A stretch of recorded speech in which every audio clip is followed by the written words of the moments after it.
Troy, I understand. Now how would you label the music you played during that time? Would you call it dance music, disco music? What would you label it?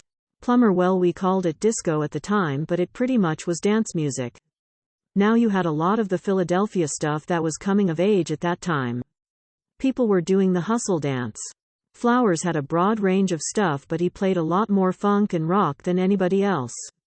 I played predominantly hustle, although I mixed in James Brown, Cameo, Gap Band and lot of music similar to that kind of stuff.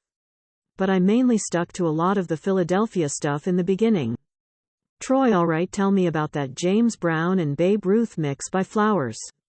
Plummer, yeah, when Flowers played that I didn't know who Babe Ruth and the Mexican Jam was, and so when I heard this high shrill voice and with this Spanish sort of sounding instruments in the back, and I thought this was cool because it just blended so nicely and only Flowers would do something like that, at least at that time. Later on everybody else started doing stuff like that as well. So Flowers helped me because then I would play Jay Giles' band, Give It To Me, mix that into one of my records because it really had a great danceable break in it. What's important is in the late 60s to early 70s, Flowers was playing funk. Flowers was playing the Skull Snaps. Flowers was playing Jimmy Castor. Flowers was playing a lot of James Brown. He was playing James Brown up until the late 70s too. But even though he was, he played what was popular, he had a really strong funk bass that he vibrated from, So, when you hear, other DJs of that time, hip hop DJs, I'll say, Flowers was disco. Not initially, he wasn't.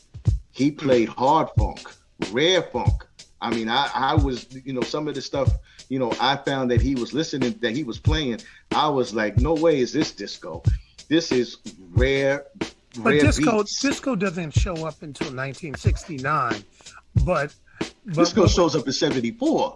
Well, I'm talking about the start of it. We're talking about the Stonewall riots and all that, where you start to have that music emerge, and then you get your John Travolta stuff. But with that being said,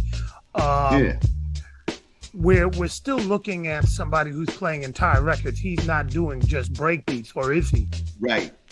He's playing like this. He's playing the whole record.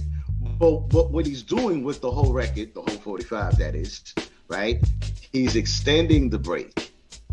You know what I mean? Like there was, I asked people, because I was like, I really want to understand what it was Flowers was doing. So I told the brothers, put me there.